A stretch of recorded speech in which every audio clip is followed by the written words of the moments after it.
अगाम सर्वकामो वा मोक्षकाम उदारति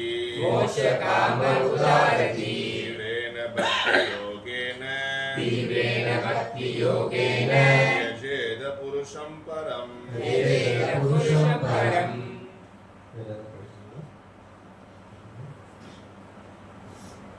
மொழிபெயர்ப்பும் பொருளுரையும் வழங்கிய ஆச்சாரியர் அபய சரணாரவிந்த பக்தி வேதாந்த சுவாமி ஸ்ரீல பிரபுபாது கி ஜெய். கூட சொல்லுங்க. அகாம எல்லா ஜட ஆசைகளையும் கடந்து விட்டவன். சர்வகாம ஜட ஆசைகளை உடையவன். வா இரண்டில் ஏதேனும் ஒன்று. மோக்ஷ காம முக்திக்கு ஆசைப்படுபவன். உதாரதி தெளிவான புத்தியுடன். தீவிரேன பெரும் சக்தியுடன். பக்தி யோகேன பகவானிடம் பக்தி தொண்டு ஆற்றுவதன் மூலம் யஜேத வழிபட வேண்டும். புருஷம் பகவான். பரம் பரம பூரணமானவர். மொழிபெயர்ப்பு கூட சொல்லுங்க. தெளிந்த புத்தியுள்ள ஒருவன் பௌதீக ஆசைகள் நிரம்பியவனாகவோ பௌதீக ஆசைகளே இல்லாதவனாகவோ அல்லது முக்தியை விரும்புபவனாகவோ இருந்தாலும் அவன் எல்லா வழிகளிலும் பரம பூரணராகிய முழுமுதற் கடவுளையே வழிபட வேண்டும். பொருளுரை. பகவான் ஸ்ரீ கிருஷ்ணர் பகவத்கீதையில் புருஷோத்தமர் அல்லது பரம புருஷர் என்று வர்ணிக்கப்பட்டுள்ளார். பகவானின் உடலில் இருந்து வெளிப்படும் கதிர்களான பிரம்மஜோதியில் அருவவாதிகளை கலக்கச் செய்து அவர்களுக்கு முக்தி அளிக்கக்கூடியவரும் அவரே ஆவார். ஒளி வீசும் சூரியனின் கதிர்கள் சூரிய மண்டலத்திலிருந்து சுதந்திரமானவை அல்ல என்பது போலவே பிரம்ம ஜோதியும் பகவானிலிருந்து வேறானதல்ல. எனவே இங்கு ஸ்ரீமத் பாகவதத்தில் சிபாரிசு செய்யப்பட்டிருப்பது போல பரமான அருவை பிரம்ம ஜோதியில் இரண்டர கலக்க ஆசைப்படுபவனும் கூட பக்தி யோகத்தின் மூலமாக பகவானையே வழிபட வேண்டும். எல்லா பூரணத்துவங்களையும் அளிக்கும் மார்க்கம் பக்தி யோகமே என்று இங்கு அழுத்தி சொல்லப்படுகிறது. முந்தைய அத்தியாயங்களில் கர்ம மற்றும் ஞான யோகங்களின் முடிவான லட்சியம் பக்தி யோகமே என்று கூறப்பட்டது. மேலும் வெவ்வேறு தேவர்களுடைய பலவகையான வழிபாடுகளின் முடிவான நோக்கமும் பக்தி யோகமே என்று அழுத்தமாக அறிவிக்கப்படுகிறது. தன்னுணர்வுக்குரிய மிக உயர்ந்த மார்க்கமாக இருப்பதால் பக்தி யோகம் இங்கு சிபாரிசு செய்யப்பட்டுள்ளது. எனவே ஒருவன் ஜட இன்பத்திலோ அல்லது பந்தத்திலிருந்து முக்தி அடைவதிலோ தீவிர ஆசை கொண்டவனாக இருந்தாலும் அவன் பக்தி யோக முறைகளை உறுதியுடன் மேற்கொள்ள வேண்டும். அகாம என்பவன் ஜட ஆசை இல்லாதவன் ஆவான். ஓர் உயிர்வாழி இயற்கையாகவே புருஷம் பூரணம் எனப்படும் பூரண புருஷரின் பின்ன பகுதியாக இருக்கிறான். எனவே உடலின் அங்க உறுப்புகள் அல்லது உடலின் பின்ன பகுதிகள் இயற்கையாகவே முழு உடலுக்கு சேவை செய்வதற்கென இருப்பதை போலவே பரம ஜீவனுக்கு தொண்டாற்றுவதை தனது இயற்கையான தொழிலாக ஒரு ஜீவராசி கொண்டுள்ளான்.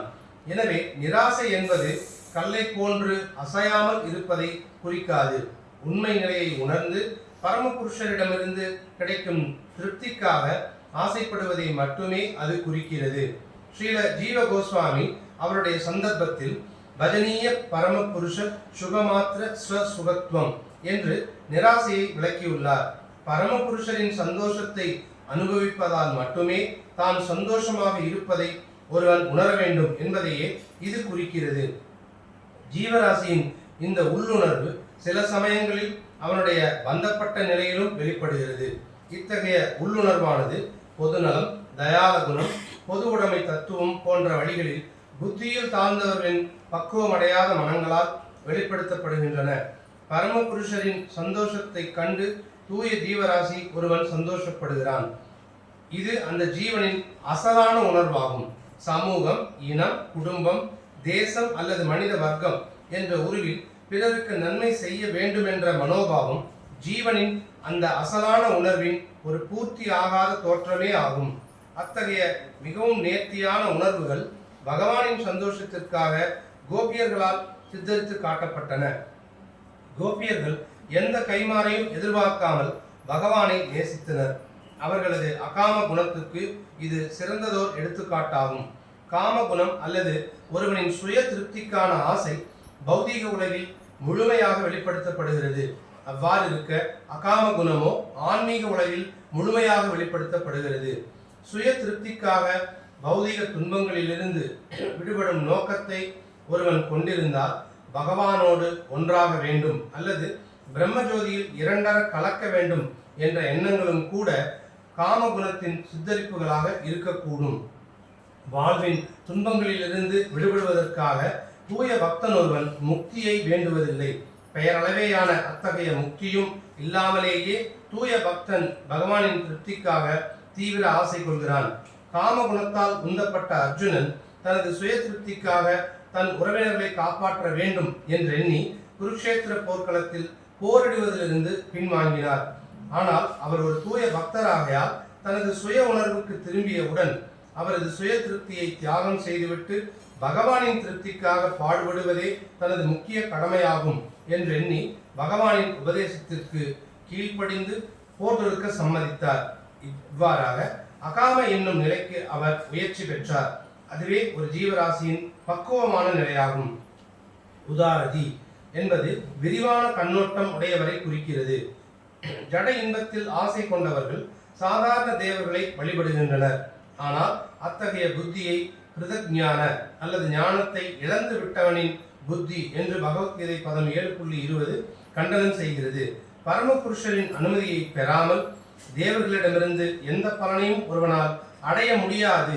எனவே விரிவான கண்ணோட்டம் உடையவனால் பௌதீக நன்மைகளுக்கும் கூட பகவானே பரம அதிகாரி என்பதை காண முடியும். இத்தகைய சூழ்நிலைகளில் பரந்த கண்ணோட்டம் உடையவன் முக்தி அடைவதற்கோ அல்லது ஜட இன்பத்திற்கோ கூட நேராக பகவானின் வழிபாட்டையே மேற்கொள்ள வேண்டும். அகாம, சகாம அல்லது மோக்ஷ காம ஆகிய எந்நிலையில் ஒருவன் இருந்தாலும் அனைவரும் பெரும் உற்சாகத்துடன் பகவானை வழிபட வேண்டும். பக்தி யோகம், கர்ம மற்றும் ஞானம் ஆகியவற்றின் எவ்வித கலப்பும் இல்லாமல் பக்குவமாக நிறைவேற்றப்படக்கூடும் என்பதை இது உணர்த்துகிறது. கலப்படமற்ற சூரிய கிரணம் மிகவும் சக்தி வாய்ந்ததாக இருப்பதால் அது தீவிர என்று அழைக்கப்படுவதைப் போல கேட்டல், பாடுதல் போன்றவைகளை கொண்ட கலப்படமற்ற பக்தி யோகம் உள்நோக்கம் கொண்டதாக இருந்தாலும் அனைவராலும் மேற்கொள்ளப்படக்கூடியதாகும். காம சர்வ காமோவா மோட்ச காம உதாரதி தீவிரேன பக்தி யோகேன யஜேத புருஷம் பர. ஓம் அஜ்ஞானாதிமிராந்தஸ்ய ஞானாஞ்சனசலாக்கயா சக்ஷுருன்மீலிதம் येन तस्मै श्री गुरवे नमः. श्री चैतन्य मनोभीष्टं स्थापितं येन भूतले स्वयं रूपकथामार्यं ददाति स्वपदान्तिकम्. ओम विष्णुपादाय कृष्णप्रेष्ठाय पुत्रे श्रीमते जयप्रकाश स्वामिनिति नामिने नमाचार्यपादाय निताय प्रदायने गौरगदामदाय नगरग्रामदारिणे. नमो विष्णुपादाय कृष्णप्रेष्ठाय पुत्रे श्रीमते भक्ति वेदांत स्वामिनिति नामिने. नमस्ते सारस्वती देवे गौरवाणी प्रचारिणे निर्विशेष शून्यवादी पाश्चात्य देशधारिणे. जय श्री कृष्ण चैतन्य प्रभु नित्यानंद श्री अद्वैत गदाधर श्रीवासादि गौरभक्तवृंद. हरे कृष्ण कृष्ण कृष्ण हरे हरे, हरे राम राम राम हरे हरे. हरे कृष्ण हरे कृष्ण. ஒவ்வொரு ஞாயிற்றுக்கிழமையும் காலையில் நடக்கிற இந்த பாகவத சத்சங்கத்துக்கு வந்திருக்கிறவங்க எல்லாரையும் வரவேற்கிறோம். ஈரோடு சார்போடு சார்பாக எல்லாருக்கும் நன்றியும் தெரிவிக்கிறோம். ஸோ இங்கே வந்து பார்த்தீங்க அப்படின்னு சொன்னால் பரீட்சித் மகாராஜ் வந்து சுகதேவி கோஸ்வாமிகிட்ட சில கேள்விகள் கேட்டார். என்ன கேட்டார் அப்படின்னா, எல்லா காலகட்டத்திலையும் ஒரு மனுஷன் என்ன செய்யும், ஒரு மனிதனுடைய கடமை என்ன அப்படின்னு கேட்டார். அப்புறம் இன்னொரு கேள்வி வந்து, இறக்கிற தருவாயில் ஒருத்தர் இருக்கான்னா அவன் என்ன செய்யும். இந்த 2 கேள்விகள் கேட்டார். சுகதேவ கோஸ்வாமி வந்து இதுக்கு பதில் சொல்லிட்டு வர்றாரு. அதில் பார்த்தீங்க அப்படின்னு சொன்னால், போன அத்தியாயத்தில் வந்து விஷ்ணுவை வழிபடணும் அப்படின்னு சொல்லியிருக்காரு. சொன்னதுக்கப்புறமா நான் இப்போ என்ன செய்கிறார் அப்படின்னு சொன்னால் இங்கே மறுபடியும் இந்த ஸ்லோகம் வந்து சொல்கிறார் சரிங்களா. ஒரு ஆசை இருந்தாலும் எல்லா ஜடாசைகளும் இருந்தாலும் எந்த ஆசையுமே இல்லைன்னாலும் முக்தி வேணும் அப்படின்னு நினைச்சாலும் அவங்க கிருஷ்ணரை தான் வழிபடணும், விஷ்ணுவை வழிபடணும் அப்படின்னு சொல்லி சொல்கிறார் சரிங்களா. பிரபுபாத் வந்து என்ன சொல்றார் அப்படின்னா மனித வாழ்க்கை வந்து ஒரு நோக்கம் உள்ளதாக இருக்கணும் அப்படின்னு சொல்லி சொல்றார் சரிங்களா. மனித வாழ்க்கையினாவே நோக்கம் இருக்கணுமா. நம்மகிட்ட வந்து நோக்கம் இல்லைன்னு வச்சுக்கோங்க, மனித வாழ்க்கைக்கும் விலங்கு வாழ்க்கைக்கும் வித்தியாசம் இல்லை அப்படின்னு சொல்லி சொல்றார். அந்த நோக்கம் என்ன நோக்கம் அப்படிங்கிறத பற்றியும் பிரபுபாத் பேசுறாரு. ஆக்சுவலாக மனுஷனுக்கு வந்து ஒரு அடிப்படையான அடிப்படையான குறிக்கோளாக சிலது வந்து சாஸ்திரங்கள் சொல்லுது. என்ன புருஷார்த்தங்கள் அப்படின்னு சொல்லி சொல்லுவாங்க. புருஷார்த்தம் அப்படின்னா தர்மா, அர்த்தா, காமா, மோக்ஷம், இந்த 4 விஷயங்கள் புருஷார்த்தங்கள்னு சொல்லுவாங்க. ஒரு மனுஷங்கிட்ட ஒரு மனித வாழ்க்கையில் குறைஞ்சபட்சம் அவங்ககிட்ட வந்து இந்த 4 அடிப்படை குறிக்கோளாக இருக்கும்.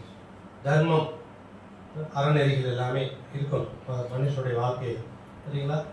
அறநெறிகளில் நிறைய அறநெறிகள் இருக்குது இல்லைங்களா. ஏதாவது ஒரு அறநெறி சொல்லுவாங்க, ஏதோ ஒரு தர்மம் சொல்லுங்கப்பா, ஏதாவது ஒரு தர்மம் உங்களுக்கு தெரிஞ்ச தர்மம் சொல்லுங்க. யாச தானம் கொடுக்குறது பிரபு சொல்ற, அது ஒரு தர்மம். ஓகே, வேற ஏதாவது ஒரு தர்மம் சாரி மாதாஜி, தானம் பண்றது சொல்லிட்டாரு. வேற ஏதாவது மனித நேயம் மிக்கவரானா எப்படி மற்ற மனிதர்களுக்கு நம்ம கருணை காட்டணும், ஏதோ ஒரு வகையில் கருணை காட்டணும். ஓகேங்களா. ஸோ இதெல்லாம் தர்மம் சரிங்களா. அடுத்தது அர்த்தம் அப்படிங்கிறது என்னன்னா பொருள் சம்பாதிக்கிறது சரிங்களா. அந்த தர்மத்துக்கு உட்பட்டு தான் பொருள் சம்பாதிக்கணும் அப்படின்னு சொல்லி நம்ம சொல்லக்கூடாது. பணம் சம்பாதிக்கணும் நம்ம இஷ்டத்துக்கு சம்பாதிக்கணும் அப்படின்னு இல்லை. பிளாக் மார்க்கெட் வச்சு சம்பாதிக்க சொல்லிட்டாங்க அப்படின்றதுனால நம்ம இஷ்டத்துக்கு சம்பாதிக்கக்கூடாது. தர்மத்துக்கு உட்பட்டு சம்பாதிக்கணும். ஓகேங்களா. அடுத்தது வந்து காமா, இன்பம், சந்தோஷம் அனுபவிக்கலாம். ஆனால் அந்த சந்தோஷம் எப்படி இருக்கணும்னா தர்மத்துக்கு உட்பட்டு தான் நம்ம சந்தோஷம் நம்ம இஷ்டத்துக்கு அனுபவிக்கக்கூடாது சரிங்களா. அடுத்தது மோட்சம். ஸோ முக்தி அடையிறதை பற்றி எண்ணம் இருக்கும். வாழ்க்கை வந்து இந்த 4 அடிப்படை குறிக்கோளை வச்சுட்டு தான் இருக்கும் சரிங்களா. சரி, இப்போ நம்மளோட குறிக்கோள் என்ன வாழ்க்கையில், இப்போ இருக்கிற ஜனங்களோட குறிக்கோள் எப்படி இருக்குன்னு சொல்லுங்க பார்ப்போம். தர்மம் இருக்கா கேட்டாங்களா. அடுத்தது யாராவது மோட்சம் அடையணும்னு நினைக்கிறாங்களா. ஸோ இப்போ இருக்கிற ஜனங்களோட வாழ்க்கையோட குறிக்கோள் வந்து 4 சாஸ்திரம் 4 அடிப்படை குறிக்கோளாக ஒரு 4 சொன்னால் 2 கட் பண்ணி குறிக்கி போட்டாங்க. 2 மட்டும் தான் வச்சுக்கிறாங்க. இந்த 2 என்னென்ன அப்படின்னா அர்த்தா, காமா, சம்பாதிக்கணும், சந்தோஷமா இருக்கும், அவ்வளோதான். எப்படி சம்பாதிக்கணும், எப்படி வேணால் சம்பாதிக்கணும், எப்படி சந்தோஷமா இருக்கணும், எப்படி வேணால் சந்தோஷமா இருக்கும் சரிங்களா. அப்போ என்ன ஆச்சுன்னா தர்மத்தை விட்டுட்டு ஒரு வாழ்க்கை வந்து வாழ்க்கை ஓகேங்களா. இப்போது நம்மளுடைய வாழ்க்கையோட நோக்கம் எப்படி இருக்குது அப்படின்னு சொன்னால் ஃபுல்லாக என்ஜாய் பண்ணுறது, வாழ்க்கையை முழுமையாக அனுபவிக்கணும் அப்படின்னு சொல்லி. சரி, அனுபவிக்கணும் அப்படின்னு சொன்னால் இந்த உலகத்தில் இருக்கிற என்ன விஷயத்தை நம்ம அனுபவிக்கணும்னு நினைக்கிறோம் அப்படி கேள்வி கேட்டோம்னா எந்த விஷயத்தை நான் அனுபவிக்க நினைக்கல அப்படின்னு கேள்வி இல்லைங்களா. எந்த விஷயத்தை அனுபவிக்க நம்ம நினைக்கிறோம் அப்படின்னு கேட்டால் எதை அனுபவிக்க விருப்பப்படல, எல்லாமே அனுபவிக்க விருப்பப்படும். ஆனால் அது முடியுமா, சாத்தியமாகுமா? உலகத்தில் இருக்கிற எல்லா விஷயங்களையும் அனுபவிக்கணும் அப்படிங்கிறது ஒரு மனிதனால் முடியுமான்னா முடியாது. ஏன்னா கட்டுண்ட வாழ்க்கையில் இருக்கிறோம். நான் கட்டுண்ட வாழ்க்கைன்னா நான் முழுமையான சுதந்திரமானவன் அல்ல. நான் நினைச்ச எல்லாத்தையும் செஞ்சிட முடியாது சரிங்களா. இப்போ நினைச்ச எல்லாத்தையும் செய்ய முடியாதுன்னா நினைச்ச எல்லாத்தையும் அனுபவிக்க முடியாது. இப்போ நம்முடைய கட்டுண்ட வாழ்க்கையில் இருக்கிறதுனால அது வந்து நமக்கு சாத்தியம் இல்லை சரிங்களா. இப்போ இந்த மாதிரி வாழ்க்கையை வந்து முழுமையாக எல்லாத்தையும் அனுபவிக்கணும்னு ஒருத்தர் நினைக்கிறான்னு வச்சுக்கோங்க. அவருடைய வாழ்க்கை பூரா எப்படி போகும் அப்படின்னா முன்னாடி சுக்கதேவ கோஸ்வாமி சொல்ல வாழ்க்கையில் பகல் பொழுது ஃபுல்லாக பார்த்தீங்கன்னா குடும்பத்தை பராமரிக்கணும், சம்பாதிக்கணும்னு இருப்பான். நைட் பூரா தூங்குவான், சந்தோஷம் அனுபவிக்கணும், தூங்கணும், அவ்வளோதான், இப்படி தான் இருப்பான் அப்படின்னு சுக்கதேவ கோஸ்வாமி சொல்கிறார் சரிங்களா. ஸோ இந்த மாதிரி நம்ம ஜனங்க இருக்காங்கன்னா இந்த ஜனங்களை எப்படி வகைப்படுத்துகிறாங்க அப்படின்னா இவங்க கர்மிகள் அப்படின்னு சொல்லி சொல்கிறாங்க. சாஸ்திரம் என்ன சொல்லுதுன்னா கர்மிகள் அப்படின்னு சொல்லி சொல்லுவாங்க. ஓகேங்களா? அவனோட வேலை என்ன? பணம் சம்பாதிக்கிறது, தூங்குறது, அனுபவிக்கிறது. சரிங்களா? எல்லா மிருகங்களும் செஞ்சுட்டு இருக்கிற விஷயத்த நம்மளும் செஞ்சுட்டு இருக்கிறோம் அப்படின்னு சொல்லி சொல்றாங்க. மிருகம் எல்லா உயிரினங்களும் என்ன செய்யுதுன்னா எல்லாமே சாப்பிடுது, நம்மளும் சாப்பிடுறோம். எல்லா உயிரினங்களும் தூங்குது, நம்மளும் தூங்குறோம். எல்லா உயிரினங்களும் வந்து இனவிருத்தி செய்யுது, நம்மளும் இனவிருத்தி செய்கிறோம். எல்லா உயிரினங்களும் தன்னை தற்காப்புக்காக ஏதாவது செய்யுது, அது மாதிரி நம்மளும் செய்யுது. சரிங்களா? ஸோ இப்படி இருந்தால், இந்த மாதிரி இருந்தால் இவங்களுக்கு வாழ்க்கை இந்த ஜனங்களை சாஸ்திரம் எப்படி பிரிக்குதுன்னா கர்மிகள். சரிங்களா? ஓகே. அடுத்தது ஆக்சுவலாக இங்கே வந்து 3 விஷயங்கள் சொல்கிறாங்க இல்லைங்களா? அந்த மனுஷங்களில் 3 விதமான ஜனங்களை சொல்கிறது தான் ஜனங்களை சொல்லியிருக்காங்க. அவங்களுடைய ஆசையை பற்றி தான் சொல்லியிருக்காங்க. இதில் வந்து ஒரு ஆள் கர்மி. அடுத்தது பார்த்தீங்கன்னா சில பேருக்கு என்ன ஆகும் அப்படின்னு சொன்னால், கொஞ்சம் கொஞ்சமாக இந்த மாதிரி அனுபவிக்கணும், சந்தோஷமாக இருக்கணும் அப்படின்னு நிறைய ஹார்ட் ஒர்க் பண்ணுவாங்க. ஒர்க் பண்ணி பார்த்தா கடைசியில் ரிசல்ட் என்னவாக இருக்குன்னா 0வாக இருக்கும். சரிங்களா? 0ன்னா இந்த சென்ஸ் சந்தோஷமாக இருக்குங்கிறதுக்காக பயங்கரமாக கஷ்டப்படுவாங்க. கடைசியை பார்த்தா சந்தோஷமாக இருக்கிறாங்களா அப்படின்னு கேட்டால் இருக்க முடியாது. சரிங்களா? இப்படி என்ன பண்ணுறாங்க அப்படின்னா, ஒவ்வொரு விஷயமும் ஒவ்வொரு செயலாக செஞ்சு பார்த்து அது சந்தோஷம் வரல அவங்ககிட்ட என்ன ஆகிடும்னா விரக்தி வந்து என்ன வாழ்க்கை, இதெல்லாம் ஒன்றும் கிடையாது, இந்த செயல்களால ஒரு பிரயோஜனம் இல்லை. சரிங்களா? அப்படின்னு சொல்லி ஒரு குரூப் வருவாங்க. அவங்க ஞானிகள்னு சொல்லுவாங்க. அவங்க வந்து அப்படியே ஸ்பெகுலேட் பண்ணிகிட்டே வருவாங்க, கற்பனை பண்ணிகிட்டே வருவாங்க. எந்த விஷயங்களாலும் நிறைய தத்துவங்கள்லாம் பேசுவாங்க, வாழ்க்கை பூரா தத்துவங்களாக பேசுவாங்க. அவங்க என்ன செய்வாங்க அப்படின்னா, எதனாலையும் சந்தோஷம் கிடையாது உலகத்தில், எந்த வேலை செஞ்சீங்களும் சந்தோஷமாக இருக்க முடியாது, அந்த ஒரு அறிவுக்கு வந்துடுவாங்க. முன்னாடி இருக்கிறாலோட ஒரு பெட்டர். ஏன்னா முன்னாடி இருக்கிற என்ன பண்ணுறாரு, சம்பாதிக்கணும்னு நினைக்கிறாரு, சந்தோஷமாக இருக்கணும்னு வேலை, நம்ம சந்தோஷமாக இருக்கணுமா இல்லைன்னு கவலையும் பண்ணுறதில்ல, அப்படி ஒர்க் பண்ணிக்கிட்டே இருக்கிறாரு. சரிங்களா?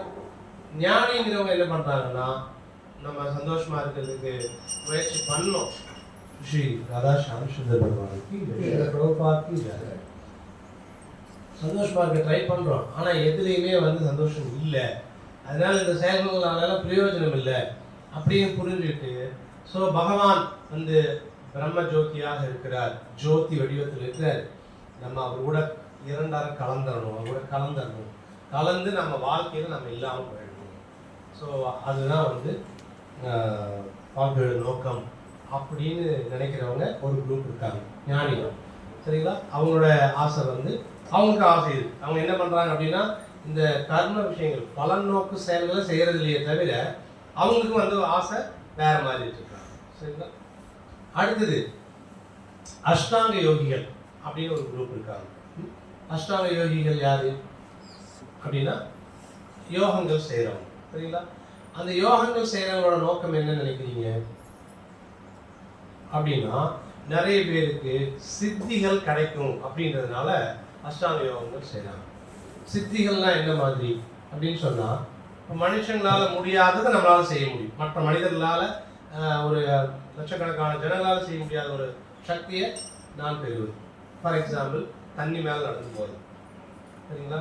ஸோ இப்போ யாராவது தண்ணி மேலே நடந்து போனாலும் நம்ம பார்த்தா என்ன நினச்சிடுவோம், கடவுள்னே நினச்சிடுவாங்க. இந்த மாதிரி பெரிய ஆளுங்க கூட நினைக்க மாட்டாங்க. சரிங்களா? கடவுள்னே முடிவு பண்ணிடுவாங்க. ஆனால் அது வந்து வெறுமனே ஒரு சித்தி, அவ்வளோதான். திடீர்னு ஒரு நாள் பறக்கிறாருன்னு வச்சுக்கோங்க, அது ஒரு சித்தி தான். சரிங்களா? இந்த அஷ்டாங்க யோகிகளால் என்ன செய்வாங்க அப்படின்னா, அவங்களுக்கு ஆசைகள் எப்படி இருக்கும் அப்படின்னா, அவங்க இந்த மாதிரி பறக்கணும், தண்ணி காற்றுல பறக்கணும், தண்ணி மேலே நடக்கணும், மனுஷங்களால் செய்ய முடியாதெல்லாம் செய்யணும். இந்த மாதிரி சித்திகளுக்காக என்ன பண்ணுவாங்க அப்படின்னா ஒர்க் பண்ணுவாங்க. அதுக்கு வந்து பல வருஷங்கள் அவங்க என்ன செய்வாங்கன்னா, தன்னுடைய புலன்களை அடக்கி மைண்டை கண்ட்ரோல் பண்ணி, சரிங்களா, மைண்டை கண்ட்ரோல் பண்ணி பலவிதமான ஆசனங்கள் செஞ்சு, ஒவ்வொரு ஆசனத்திலையும் பல வருஷங்கள் இருப்பாங்க. இப்படி எல்லாம் செஞ்சு அவங்க என்ன செய்வாங்க அப்படின்னா, அந்த சித்திகள் அடையணும் அப்படின்னு நினைப்பாங்க. ஸோ அப்போது 3 விதமான ஜனங்கள். கர்மி வெறுமே பலநோக்கு செயல்கள் மட்டும்தான், பலனை அனுபவிக்கணும், செயல் செய்யணும், அந்த செயலோட பலனை எல்லாத்தையும் அனுபவிக்கணும், இப்படி ஒரு குரூப் இருக்காங்க. அவங்களோட பெட்டர் ஞானி, இதனால் நம்ம அனுபவிக்க முடியாது. அவங்க ஆசை என்னென்னா, பகவான் அவர் பிரம்ம ஜோதியாக இருக்கார், அவரோட கலந்துடணும், இது அவங்களோட ஆசை. அஷ்டாங்க யோகியோட ஆசை, ஜனங்களால் முடியாதெல்லாம் நான் செய்கிற மாதிரி எனக்கு சித்திகள் வேணும், நிறைய பல விதமான சித்திகள் வேணும். இது அவங்களோட ஆசை. இந்த மாதிரி எல்லா விதமான ஜனங்களும் என்ன பண்ணணும், அதான் வந்து இந்த எல்லா விதமான ஜனங்களுக்கும் எல்லாருக்கும் ஆசை இருக்கு இல்லைங்களா? அதனால தான் இங்கே வந்து சுகதேவ கோஸ்வாமி சொல்றாரு, சர்வகாமோவா, எல்லா ஆசைகளும் இருக்கிறவங்களா இருந்தாலும் அப்படின்னு சொல்லி சொல்றாரு. சரிங்களா? சரி, ஆசைக்கு ஏதாவது லிமிட் இருக்கா? நம்ம ஆசைப்படுறோம், அந்த ஆசைப்படுறதுக்கு ஏதாவது ஒரு எல்லை வச்சிருக்கிறோமா? ஸோ நம்ம ஒரு வேலை செய்யணும், வேலை செய்யறது மூலமாக ஒரு 10,000 ரூபா மாதம் சம்பளம் கிடைக்குதுன்னு வச்சுக்கோங்க. ஒரு உதாரணத்துக்கு 10,000 ரூபா போதும் அப்படின்னு இருக்குமா? சேலரி கொஞ்சம் ஒரு 20,000 இருந்தால், ஒரு 20,000 ரூபாயா இருந்தால் பரவாயில்ல அப்படின்னு யோசிக்கணும். ஓகே, ஒரு வேலை 20,000 ரூபா சம்பளம் கிடைக்குதுன்னு வச்சுக்கோங்க, 20,000 ரூபா வருமானம் கிடைக்கும், போதும்னு நினைக்குமா? நினைக்குமா? ஒரு வேலை திடீர்னு 1,00,000 ரூபா நம்முடைய வருமானம், மாத வருமானம் 1,00,000 ரூபா ஆகிடும். ஓகே, 1,00,000 ரூபா போதும்னு நம்ம நினச்சிருவோமா? ஸோ அதே மாதிரி நீங்கள் எந்த ஆசையை எடுத்துட்டீங்கனாலும், நீங்கள் ஃபஸ்ட்டு அந்த சம்பாதிக்கிறத பொறுத்து என்ன ஆகுதுன்னா ஆசையும் மாறிக்கிட்டே வரும். நீங்கள் 10,000 ரூபா சம்பாதிக்கும் போது ஒரு 500 ரூபாய்க்கு துணி எடுக்கிறீங்கன்னா, 1,00,000 ரூபா சம்பாதிக்கும் போது 5,000 ரூபாய்க்கு துணி எடுக்கிறது வந்துடும். சரிங்களா? அப்போ என்ன ஆகும் அப்படின்னு சொன்னால், மனிதனுடைய ஆசை வந்து எந்த இடத்துலையுமே வந்து என்ன ஆகாதுன்னா குறையாது. எப்போ வரைக்கும் குறையாது அப்படின்னு நினைக்கிறீங்க அப்படின்னு சொன்னால், இறக்கும் தருவாய் வரைக்குமே குறையாதுங்க. சாகிற வரைக்கும் மட்டும் ஆசை போகாது கன்னிகளுக்கு இல்லைங்களா? ஆசை போகவே போகாது, ஆகிற வரைக்குமே ஆசை இருக்குமா? பிரபுபாதர் சொல்றார், அவர் எக்ஸாம்பிள் சொல்றார், நேரில் பார்த்தோம், நான் ஒருத்தரை பார்த்தேன் அப்படின்னு சொல்லி சொல்றார். அவர் என்ன சொல்றாருன்னா, அவர் டாக்டர் சாக கிடக்கிறார், படுக்கையில் பெட்டில் சாக கிடக்கிறார் ஹாஸ்பிட்டலில். அவர் டாக்டர்கிட்ட, எப்படியாவது எனக்கு ஒரு 4 வருஷம் நான் இருக்கிற மாதிரி பிளான் பண்ணுறேன், எனக்கு இன்னும் நிறைய வேலைகள்லாம் இருக்குது. என்னங்க வேலை இருக்குது? இல்லை, இன்னும் கொஞ்சம் இந்த ஃபேக்ட்ரி வந்து வாங்க வேண்டியிருக்குது, அதுக்கெல்லாம் பிளான் போட்டு வச்சுருக்கேன் நான். அப்புறம் பசங்களுக்கு இந்த சொத்துக்கெல்லாம் வந்து மாற்றி எழுதணும், ஓகேங்களா? அப்புறம் அதில் இந்த வாடகை வர்ற மாதிரியெல்லாம் ரெடி பண்ணணும் நான் அப்படின்னு சொல்லி ஒரு 4 வருஷம் கேட்குறாரு, மறுபடியும் இந்த வேலைகள்லாம் செய்யறதுக்காக. ஓகேங்களா? அதனால் எங்கேயாவது நம்மளுடைய ஆசைகள்லாம் நின்றுமா அப்படின்னா, இறக்கும் தருவாய் வரைக்கும் நம்மளுடைய ஆசை நீடிச்சுட்டே தான் போகும். ஒரு மனிதர் இப்படி பிரபுபாதர் சொல்றாரு. இன்னொருத்தர் என்ன சொல்றாருன்னா, ஒரு 80 வயசு ஆயிடுச்சு, 80 வயசுல ஒரு மேரேஜ் பண்ணணும்னு ஆசைப்படுறாங்க. சரிங்களா? இப்போ இருக்காங்க இன்னும் சில பேரை பார்த்தீங்கன்னா, above 60 above 70 மேரேஜ் பண்ணணும்னு இருக்கிறவங்களாம் இருக்காங்க. கொஞ்சம் ரேராக இருக்காங்க, பட் இருக்கிறாங்க. சரிங்களா? ஸோ அதனால் ஆசைகள் வந்து என்ன செய்ய, ஆசைகள் வந்து எல்லாரும் ஆசைப்பட்டுகிட்டே தான் இருப்பாங்க. ஆசைக்கு அளவில்லாமல் தான் ஆசைப்பட்டுட்டே இருக்கும். சரிங்களா? சுகதேவ கோஸ்வாமி இதை சொல்றதுக்கு முன்னாடி முன்னாடி ஸ்லோகங்களில் ஒரு சில விஷயங்கள் சொல்றாரு. அது என்ன அப்படின்னு சொன்னா, இப்போ கர்மிகள் வந்து என்னென்ன விஷயத்துக்கு ஆசைப்படுறாங்க அப்படின்னு சொல்லி நம்ம சொன்னோம் இல்லைங்களா? எல்லாத்துக்குமே ஆசைப்படுறோம், ஓகேங்களா? நம்ம என்னென்ன ஆசைப்பட்டா யார் யாரை வழிபடணும் அப்படிங்கிறதையும் சுகதேவ கோஸ்வாமி முன்னாடி சொல்றாரு. சரிங்களா? இதுக்கு முன்னாடி, ஓகேங்களா? அது பார்த்தீங்கன்னா சிலது நம்ம பார்ப்போம். உங்களோட ஆசைகள் ஏதாவது சொல்லுங்கப்பா. ஏதாவது ஆசை, நல்ல குழந்தைகள் இருக்கணும் அப்படின்னு நம்ம எதிர்பார்க்கணுமா? நல்ல குழந்தைகள் இருக்கணும்னு எதிர்பார்க்கணுமா? இதுக்கு வந்து பிரஜாபதிகளை வழிபடணும் தான், ஓகேங்களா? நல்ல அதிர்ஷ்டம் வேணும், நமக்கு விருப்பப்படுவோமா? அவங்க வந்து துர்காதேவியை வழிபடணும். அடுத்தது, பணம் நிறைய இருக்கணும்னு ஆசைப்படுறோமா? இந்த ஆசை இல்லாத யாரும் இருக்குமா? இல்லைங்களா? பணம் நிறைய வேணும்னு ஆசைப்படுறோமா? இவங்களாம் அஷ்ட வசுக்களை வழிபடணும். சரிங்களா? வசுக்கள் 8 பேர் இருக்காங்க, அவங்க வழிபடணும். ஓகேவா? வீடு, இப்போ எல்லாருக்கும் ஒரே மாதிரி ஆசை இருக்காது, ஒவ்வொருத்தருக்கும் ஒவ்வொரு மாதிரி ஆசைகள் இருக்கு. சில பேருக்கு வீட்டில் தானியங்கள் இதெல்லாம் நிறைய கொட்டி கிடக்கணும் அப்படின்னு சில பேர் இருப்பாங்க. அவங்க என்ன செய்யணும்னா அதிதி, சரிங்களா? தேவனுடைய தாய் அதிதியை வழிபடணும். ஓகேங்களா? சில பேர் வந்து நீண்ட ஆயுளோடு இருக்கணும்னு நினைப்பாங்க, நல்ல திரகாத்திரமாக ரொம்ப நாளைக்கு நல்ல ஆயுளோடு இருக்கணும். அவங்க வந்து அஸ்வினி குமாரர்களை வழிபடணும் அப்படின்னு சொல்லி சொல்றாரு. சரிங்களா? அதே மாதிரி நிறைய சொல்றாங்க, நான் சிலது மட்டும்தான் சொல்லிட்டு இருக்கிறேன். ஓகேங்களா? வங்கியில் அதிகமான பணம் இருக்கணும்னு ஆசைப்பட்டா வருண தேவரை வழிபடணுமாமா. சரிங்களா? சரி, இதெல்லாம் சொன்ன உடனே நீங்கள் என்ன செஞ்சிடாதீங்க.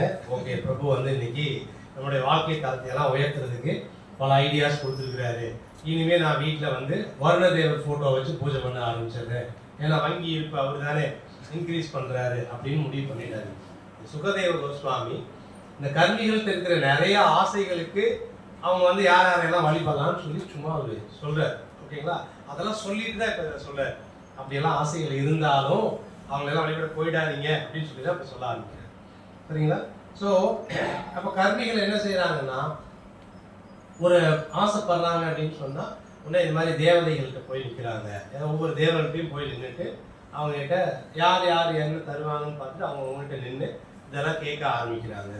அப்படின்னு சொல்லி வழிபட்டீங்கன்னா அதெல்லாம் கிடைக்கும் அப்படின்றது வந்து சொல்கிறாங்க. சரிங்களா?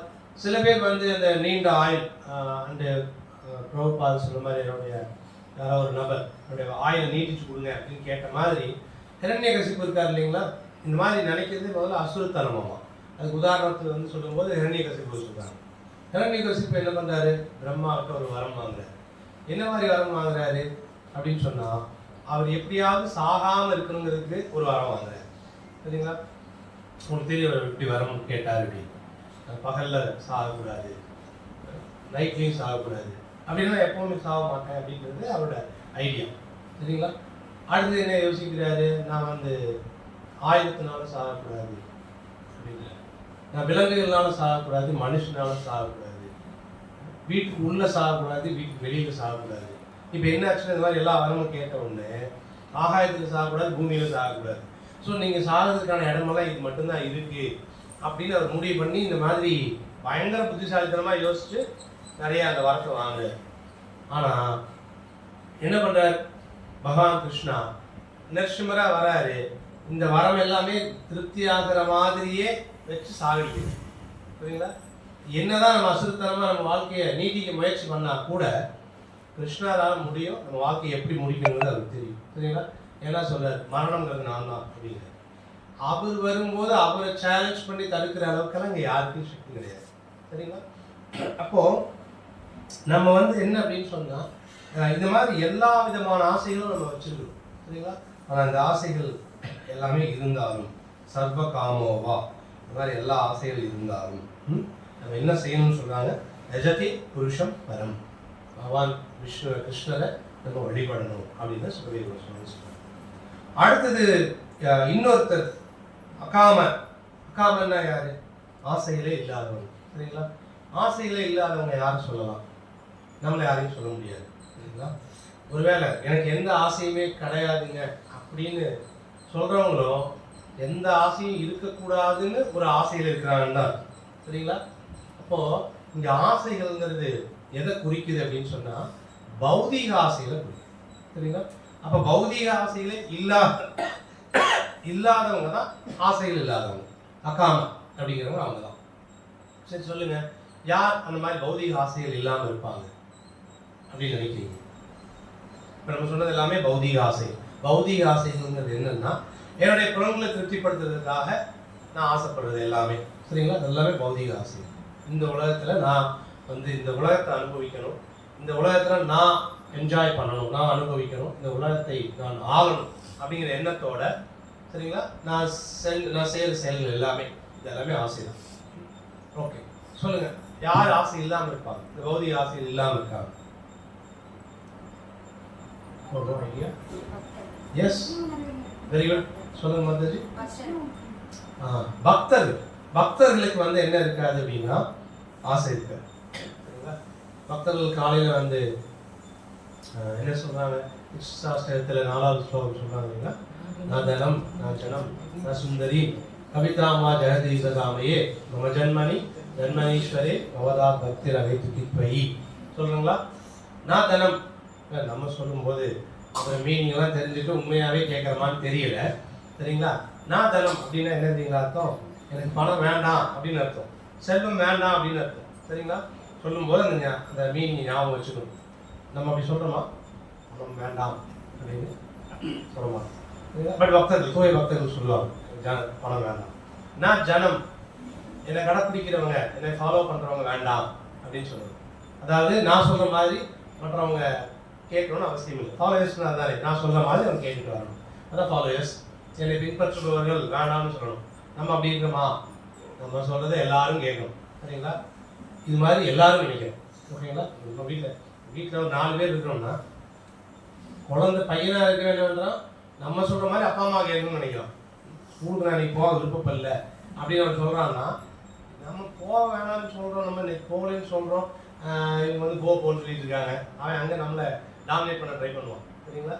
நம்ம அவனை ஸ்கூலுக்கு அனுப்புறதுக்கு ட்ரை பண்ணுவோம். நம்ம சொல்கிறது அவன் கேட்கணும்னு நினைப்போம். வீட்டில் இருக்கிற பெரியவங்க எல்லாரும் அப்படி தான். எத்தனை பேர் இருந்தாலும் ஒருத்தரும் ஹஸ்பண்ட் என்ன நினைப்பாங்க, நம்ம சொல்கிறது எல்லாத்தையும் ஒய்ஃப் கேட்கணும்னு நினைப்பாங்க. ஒய்ஃப் என்ன நினைப்பாங்க, நம்ம சொல்கிறது இவர் கேட்கணும்னு நினைப்பாங்க. ஸோ நம்ம வந்து பின்பற்றுபவர்கள் வேண்டாம்னு உண்மையாக சொல்கிறோமா அப்படின்னா நம்ம சொல்கிறது இல்லை. பட் தூய பக்தர்கள் உண்மையாகவே இது மாதிரி யாரும் பின்பற்றி வர வேண்டாம், நான் சொல்கிறத கேட்கணும்னு அவசியம் இல்லை அப்படிதான் இருப்பாங்க. சரிங்களா?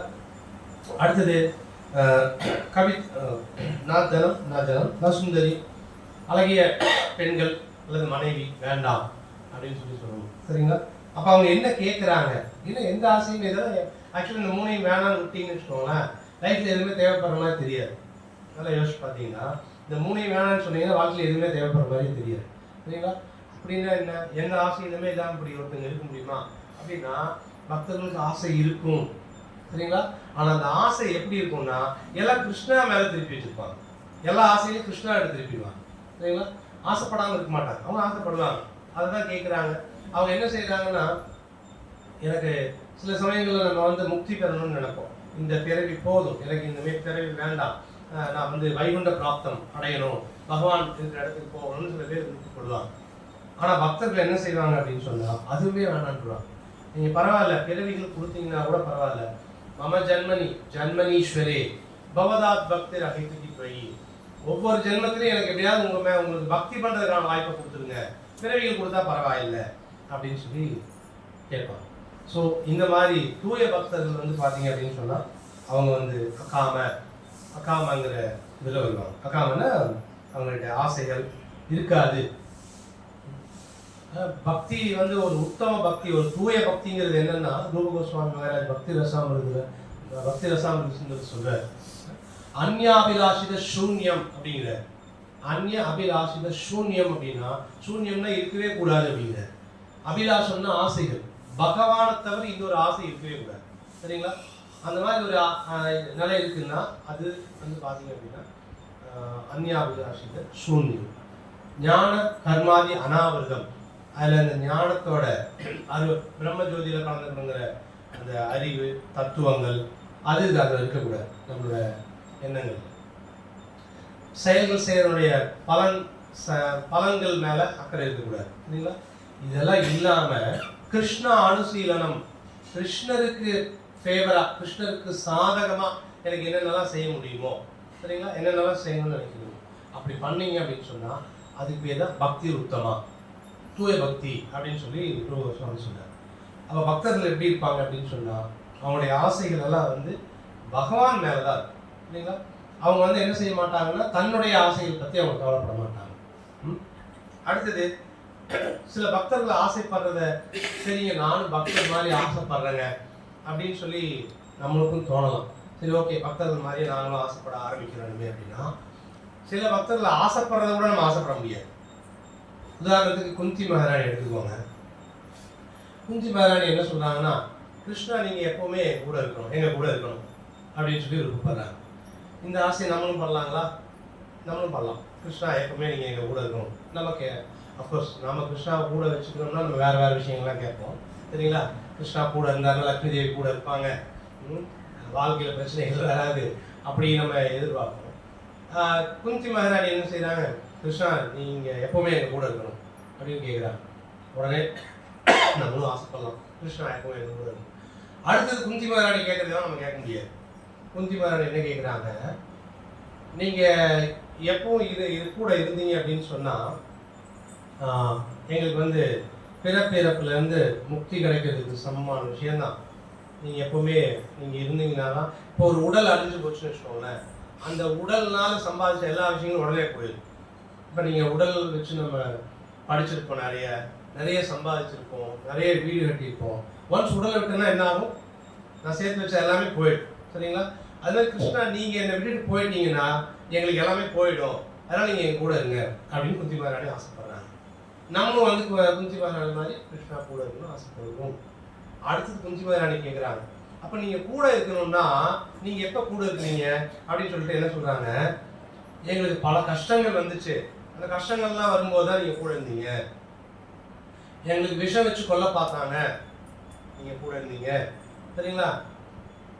வீட்டில் ஒரு தீ வச்சு எங்களை எரிக்க ட்ரை பண்ணாங்க, கூட இருந்தீங்க. சரிங்களா? நாங்கள் வனவாசத்தில் ரொம்ப கஷ்டப்பட்டோம், பல அரக்கர்கள் அதெல்லாம் வந்து எங்களை தாக்குனாங்க, அப்போல்லாம் வந்து காப்பாற்றுனீங்க. அதனால் இந்த கஷ்டங்கள் எல்லாம் இருந்தால் நீங்கள் கூட இருக்கீங்க, அதனால் அந்த கஷ்டங்களை எனக்கு திரும்ப திரும்ப கொடுங்க அப்படின்னு சொல்லி கேட்குறாங்க. இப்போ சொல்லுங்கள், கிருஷ்ணா கூட இருக்குன்னு நம்ம ஆசைப்பட்டுருவோம், அந்த கஷ்டங்கள்லாம் பரவாயில்ல திரும்ப கொடுங்க அப்படின்னு நம்ம கேட்டுருவோமா? போன வாரம் வந்து காய்ச்சல் பரவாயில்ல, இந்த வாரம் இருக்கட்டும், காய்ச்சல் வந்தப்போ நான் நினச்சிட்டு இருந்தேன், கேட்டுருவோமானா முடியாது. ஸோ தூய பக்தர்கள் ஆசைப்படுறத கூட நம்மளால் ஆசைப்பட முடியாது. சரிங்களா? ஸோ இந்த மாதிரி குந்தி மகாராஜ் இப்படி கேட்குறாங்க. பிரகலாத் மகாராஜ் ஒன்று கேட்குறாரு. பிரகலாத் மகாராஜ் தூய பக்தர், அவர் வந்து நரசிம்மதேவர் சொல்கிறார், என்ன வரம் வேணும் ஏதாவது கொடுக்குறேன் அப்படின்னு சொன்னோடனே நரசிம்மதேவர் மட்டும் ஏதாவது கொடுக்குறேன்னு சொன்னால் நம்ம எல்லாத்தையுமே கேட்கணும். சரிங்களா? பிரகலாத் மகாராஜ் கேட்குறாரு, இந்த நீங்கள் என்ன செய்றீங்கன்னா எனக்கு பௌதீக ஆசையே வரக்கூடாதுன்னு வரம் கொடுங்க அப்படின்னு சொல்லி கேட்குறேன். பௌதீக ஆசை எனக்கு வரவே கூடாதுன்னு ஒரு வரம் கொடுங்க அப்படின்னு சொல்லி கேட்குறேன். சரிங்களா? பௌதீக ஆசையே எனக்கு வர வேண்டாம் அப்படின்னு கேட்குறேன். ஸோ இதெல்லாம் சுத்த பக்தி உள்ளவங்க. இவங்களை வந்து சுத்த பக்தி இருக்கிறவங்க எல்லாருக்கும் பௌதிக ஆசைகள் கிடையாதுன்றதுனால இவங்கெல்லாம் அகாம. சரிங்களா? முன்னாடி சொன்ன நபர்கள் எல்லாருமே சர்வகாம, எல்லா ஆசைகளும் இருக்கிறவங்க. சரிங்களா?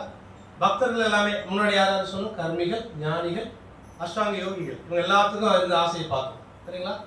இப்போ பக்தர்களுக்கு அவங்கெல்லாம் சர்வகாமம், பக்தர்கள் அகாம, பக்தர்கள் ஆசையே இல்லாதவங்க. ஓகேங்களா? இப்போ என்னன்னா இந்த ரெண்டு விஷயங்கள் இருந்தாலும் மோட்சம் அடையணும்னு நினைக்கிறாங்க ஞானிகள், அருவ பிரம்மத்தில் கலக்கணும்னு நினைக்கிறாங்க. இந்த மாதிரி யாரா இருந்தாலும் என்ன செய்யணும் அப்படின்னு சொல்லி சொல்றாங்க, தீவிரேன பக்தி யோகேன, தீவிரமா நீங்க பக்தி பண்ணணும். யாருக்கு? யஜேத புருஷம் பரம், பகவான் கிருஷ்ணருக்கு பக்தி பண்ணுங்க அப்படின்னு சொல்லி சொல்றாங்க. சரிங்களா? கிருஷ்ணர் வந்து என்ன செய்யறார், பகவத்கீதையில கர்மயோகம் பேசியிருக்கார், செயல்கள் செய்யறது மூலமா பகவானை அடையிறது பேசியிருக்கார், தியானம் செய்யறது மூலமா பகவான் அடையிறது பேசியிருக்கார், தியான யோகம், ஞான யோகம் பேசியிருக்கார், அறிவுபூர்வமா பகவான் அணுகிறது எல்லாமே பேசியிருக்காரு. சரிங்களா? ஆனா என்ன பண்ணாருன்னா அது எல்லாமே பேசினாலும் சர்வதர்மான் பரித்யஜ மாமேக்கம் சரணம் ரஜான்ட்டார், இது எல்லாத்தையும் விட்டு ஏங்கிட்ட சரணாகதி பண்ணு அப்படின்னு சொல்லி சொல்லிட்டார். இங்க வந்து சுகதேவ கோஸ்வாமி அதே தான் சொல்றாரு, உனக்கு எல்லா ஆசை இருந்தாலும் சரி, மோட்சம் அடையணும்னாலும் சரி, ஆசையே இல்லைன்னாலும் சரி, பகவான் விஷ்ணு வழிபடு. சரிங்களா? அப்படின்னு சொல்லி சொல்றாரு. கிருஷ்ண பகவத்கீதையில் என்னன்னு சொல்றாரு, நீங்க ஒருவேளை தேவர்கிட்ட போய் உங்க ஆசையெல்லாம் நிறைவேற்றிக்கணும்னு வச்சுட்டு நிறைவேற்றணும்னு சொல்லி தேவர்கிட்ட போய் எல்லாத்தையும் வேண்டுறீங்க அப்படின்னு சொன்னாலும் அந்த நன்மைகள் எல்லாம் என்னால் அளிக்கப்படுபவை அப்படிங்கிற, அதெல்லாம் நான் தான் கொடுக்குறேன் அப்படிங்கிற. சரிங்களா? அந்த ஆசை அதெல்லாம் நான் தான் நிறைவேற்றி வைக்கிறேன். இன்சார்ஜ் போட்டிருக்கிறாரு, அவர் நிறைவேற்றி வைக்கிறாரு, அவர் நிறைவேற்றி வைக்கிறாரு அர்த்தம் இல்லை, நான் தான் நிறைவேற்றி வைக்கிறேன். அப்படி நிறைவேற்றி வச்சாலும் அது தற்காலிகமானது, ஒரு எல்லைக்கு உட்பட்டது அப்படிங்கிற. எல்லாமே உங்களுக்கு கிடைச்சிடாது. ஸ்ரீ ராதா ஸ்யாம் சுந்தர் பகவான் அந்த பௌதிக ஆசைகளுக்கு தேவதைகள்கிட்ட போய் நீங்க நின்று கேட்டுட்டீங்கன்னா நீங்க கேட்குற எல்லாமே கிடைச்சிடாது. அப்ப அது எல்லைக்கு உட்பட்டது. சரிங்களா? அடுத்தது தற்காலிகமானது, அது நிரந்தரமாலாம் இருக்காது. சரிங்களா? அடுத்தது அது நான் தான் கொடுக்குறேன் அப்படின்னு சொல்லி சொல்றாரு. சரிங்களா? பகவத்கீதை. அப்போ கொஞ்ச நேரத்துக்கு முன்னாடி எந்தெந்த தேவைகள் வழிபட்டா என்னென்ன கிடைக்கும்னு பார்த்தோம் இல்லைங்களா? அப்போ அதெல்லாம் யார் கொடுக்கணும்? கிருஷ்ணா தான் கொடுக்கணும். அப்போ நீங்கள் தேவர்களை வழிபடுறதை விட யார் வழிபடுறது பெட்டர்? எப்படினாலும் கிருஷ்ணா தான் கொடுக்கணும். இது எப்படி புரிஞ்சுக்கணும்னா, ஒரு ஒரு ஸ்கூலில் தலைமை ஆசிரியர் இருக்காருன்னு வச்சுக்கோங்க. சரிங்களா? ஒரு ஆசிரியர் இருப்பார். அந்த ஆசிரியர் என்ன செய்வார்னா பசங்கள்கிட்ட போய் சொல்வார், தம்பி நாளைக்கு உங்களுடைய பள்ளிக்கூடம் லீவு, உங்களுக்கு விடுமுறை நாளைக்கு அப்படின்னு சொல்கிறாருன்னு வச்சுக்கோங்களேன். ஆசிரியர் போய் அந்த லீவு கொடுத்துருப்பாரு நினைக்கிறீங்களா? இந்த விடுமுறை கொடுத்துருப்பாரா? தலைமை ஆசிரியர் சொல்லியிருப்பார் நாளைக்கு லீவு அப்படின்னு சொல்லி, சரிங்களா? தலைமை ஆசிரியர் சொல்லாம ஒரு ஆசிரியர் போய் நாளைக்கு உங்க எல்லாருக்கும் விடுமுறை, எல்லாம் கிளம்புங்க, யாரும் வர வேண்டாம் அப்படின்னு சொன்னா என்ன ஆகும்? அடுத்த நாள் தலைமை ஆசிரியர் அந்த ஆசிரியர் சஸ்பெண்ட் பண்ணிடுவார், இல்லைங்களா? அப்போ தேவர்கள் எல்லாருமே நம்ம கொடுக்குற முன்னாடி வங்கி இருப்பு அதிகமாகணும் அப்படின்னா வர்ணனை வழிபடக்கூடாது. ஏன்னா அந்த வங்கி இருப்பை யார் இன்க்ரீஸ் பண்ண முடியும்? கிருஷ்ணா தான் பண்ணணும், சரிங்களா? அப்போ நீங்கள் வந்து சப்போஸ் பேங்க் பேலன்ஸ் நிறைய இருக்குன்னு விருப்பப்பட்டீங்கன்னா முன்னாடி போய் சொன்ன மாதிரி வருணத்தை நிற்காதீங்க, கிருஷ்ணா சொல்லிங்க. இங்கே அதான் சொல்றாரு சுகதேவ கோஸ்வாமி சொல்ற விஷயம் அதான், சரிங்களா? எனக்கு நீண்ட ஆயுள் வேணும், நான் போய் அஸ்வினி குமார் அவர்கிட்ட நிற்கலாமா அப்படின்னா வேண்டாம், அது யார் கொடுக்கணும்? கிருஷ்ணா தான் கொடுக்கணும். ஸோ கிருஷ்ணாகிட்ட போய் நில்லுங்க, அதான் ஸ்லோகம் அர்த்தம், சரிங்களா? அப்போ நமக்கு என்னெல்லாம் தேவைப்படுது, பௌதிக ஆசைகள் எல்லாமே சர்வ காமோவா, எல்லா பௌதிக ஆசையும் இருக்கு அப்படின்னா கிருஷ்ணரை வழிபடும், சரிங்களா? ஸோ கிருஷ்ணரை வழிபட்ட இவ்வளோ ஆசைகள் வச்சுட்டு கிருஷ்ணரை வழிபட்டால் அது பக்தியில் வருமா அப்படின்னா அது முதல்ல தூய பக்தியில் வராது. ஆனால் அது பகவான் கிருஷ்ணரை வழிபடுறது நல்லது. ஏன்னா அவர் தான் நமக்கு அப்பா, அம்மா, பிதாமகா, தாத்தா எல்லாமே அவர் தான். பகவத்கீதையில் அவர் சொல்றார். அப்போது நமக்கு எதாவது வேணும்னா நம்ம வீட்டில் இருக்கிறவங்க நம்ம அப்பா அம்மாட்ட தான் போய் கேட்கணும், வேற யார்கிட்டயா போய் கேட்கக்கூடாது, இல்லைங்களா? அப்போ அந்த வகையில் நம்ம வந்து கிருஷ்ணாட்ட கேட்கறது சரிதான். ஓகே, எனக்கு எதாவது வேணும் அப்படின்னா நான் போய் கிருஷ்ணாட்ட கேட்கறது சரிதான். ஓகே, கிருஷ்ணா கொடுத்துருவாரா அப்படின்னு சொன்னால் அவர் வந்து 2 விஷயம் பண்ணுவார், சரிங்களா? என்ன 2 விஷயம்னா, ஒன்று அதை எனக்கு கொடுக்கணும்னு அவர் விருப்பப்பட்டாருன்னா கொடுத்துருவார், சரி பரவாயில்ல இதுக்கு வச்சுக்கணும் அப்படின்னு. 2வது என்ன செய்வார் அப்படின்னா அதை நம்ம கொடுக்க வேணாம்னு முடிவு பண்ணுறான்னு வச்சுக்கோங்க. ஒரு விஷயம் நம்ம போய் வேண்டிய விஷயத்தை கொடுக்க வேணாம்னு முடிவு பண்ணுறாருன்னா நம்மகிட்ட அந்த ஆசையை எடுத்துக்குவார். அந்த ஆசை இருந்ததுனால தான் நமக்கு வேணும் ஆசையை தூக்கிடுவார். அப்போ 2 வகையிலும் நம்ம என்ன ஆயிடும்? திருப்தி அடைஞ்சது, சரிங்களா? இதுக்கு ஒரு உதாரணம் வந்து துருவ மகாராஜ். துருவ மகாராஜ்க்கு என்ன ஆசை இருந்தது அப்படின்னா, எங்க அப்பாவோட பிரம்மாவோட அதிகமான பணம் எனக்கு வேணும் அப்படின்னு சொல்லி போய் விஷ்ணு வழிபடுறார். கடும் தவம் இருந்து விஷ்ணு வழிபடுறார், சரிங்களா? அப்புறம் விஷ்ணுவை நேரில் பார்க்குறார். விஷ்ணுவை நேரில் பார்த்த உடனே என்ன சொல்றாரு அப்படின்னா, நான் வந்து கண்ணாடி துண்டுக்கு ஆசைப்பட்டுட்டேன், வைரமா வந்து நீங்க நிக்கிறீங்க, கண்ணாடி துண்டுக்கு ஆசைப்பட்டுட்டேன் அப்படின்னு சொல்லி அவர் அந்த பிரம்மாவோட அதிகமாக செல்வம் வேணும்னு கேட்ட விஷயத்தையே வேணான்னு தூக்கி போட்டார், சரிங்களா? அப்போ யோசிச்சு பாருங்க, கிருஷ்ணா அந்த ஆசையை எடுத்துருவார். நம்ம கிட்ட பௌதிக ஆசையை வச்சுக்கிட்டு கஷ்டப்பட வேண்டிய அவசியம் இருக்காது, ஆசையை தூக்கிடுவார், சரிங்களா? சில சமயங்களில் கொடுக்கணும்னு விருப்பப்பட்டாருன்னா அவர் முடிவு பண்ணால் கொடுத்துருவார். நமக்கு எல்லாத்துக்குமே 2வது ஆப்ஷன் தான் பெட்டராக இருக்கும். கொடுத்துட்டாருன்னா பரவாயில்ல அப்படின்னு யோசிப்போம். ஆசையை தூக்குறாருங்கிறது நமக்கு கொஞ்சம் வந்து கஷ்டமான விஷயமா தான் இருக்கும். ஆனால் உண்மையா ஆசை இல்லைன்னா நம்ம சந்தோஷமாக தான் இருக்கும், சரிங்களா? அது நம்ம இன்னும் அனுபவிக்காதனால நமக்கு தெரியறது இல்லை, ஓகேங்களா? அதனால நம்ம வந்து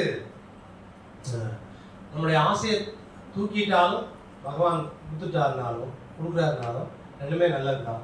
அதனால அகாம ஆசைகளே இல்லைன்னாலும் சரி, சர்வ காமம் எல்லா ஆசைகள் இருக்குன்னாலும் சரி, முக்தி அடையணும்னாலும் சரி, யார் வழிபடணும்? பகவான் கிருஷ்ணன் வழிபடணும், சரிங்களா? ஸோ இதுதான் சுகதேவ கோஸ்வாமி பரீட்சித் மகாராஜுக்கு சொன்ன விஷயம். நான் இந்த இடத்துல நிறுத்திக்கிறேன். உங்களுடைய கேள்விகள் ஏதாவது இருந்தால் ஹரே கிருஷ்ணன். ஏதாவது உங்களுடைய கேள்வி?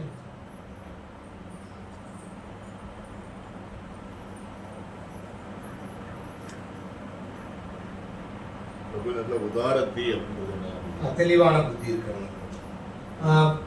பகவத்கீதையில் கிருஷ்ணா சொல்றாரு, சிற்றறிவு படைச்ச மக்கள் தான் தேவர்கிட்ட போய் நிற்பாங்க அப்படிங்கிறது. சிற்றறிவு அல்லது தன்னுடைய ஆசையினால் தன்னுடைய அறிவை இழந்துட்டவங்க அவங்களாம் சிற்றறிவு படைச்சவங்க, சரிங்களா? தெளிந்த புத்தி யாருக்கு இருக்கும் அப்படின்னா தேவர்கிட்ட போய் நிற்கக்கூடாதுன்னு அவங்க தெளிவாக இருப்பாங்க.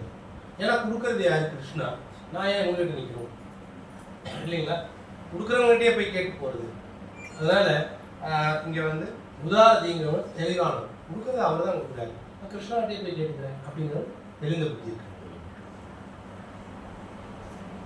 வேற யார் கேள்வி இருக்குங்களா? ஸோ எந்த கேள்வி நிறுத்திக்கலாம்.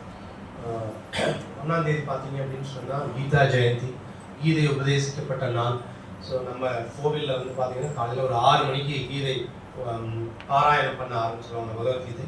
முழு பகவத்கீதையும் 700 ஸ்லோகங்களும் படிப்பாங்க. அதனால் அவசியம் வந்து எல்லாரும் அதில் கலந்துக்கோங்க. முழு பகவத்கீதையும் ஒரு முறை நீங்கள் வாசிச்சுடுவீங்க. உபதேசிக்கப்பட்ட நாள்லேயே வாசிக்கிறோம். தமிழ் மொழிபெயர்ப்பு வாசிப்பாங்க தனியாக, சில பேர் தனியாக ஸ்லோகங்கள் வாசிப்பாங்க. நீங்கள் எந்த குரூப்பில் வேணாலும் ஜாயின் பண்ணி நீங்கள் அதை வாசிக்கலாம். அப்புறம் வேலைக்கு 9 மணிக்கெல்லாம் 8:45 9க்கெல்லாம் முடிஞ்சிடும். ஸோ அன்றைக்கி யாருக்காவது வேலைக்கு போக வேண்டியிருக்குன்னா கூட நீங்கள் வந்துட்டு மார்னிங் ஏகாதசி பிரசாதம் சாப்பிட்டு மத்தியானம் ஏதாவது கண்டெய்னர்ஸ் கொண்டுட்டு வந்தீங்கன்னா, டிஃபன் பாக்ஸ் மாதிரி கொண்டு வந்தீங்கன்னா பிரசாதம் எடுத்துகிட்டும் நீங்கள் போய்க்கலாம். சரிங்களா? அதனால் அவசியம் வந்து எல்லோரும் கீதா பாராயணத்தில் கலந்துக்கோங்க.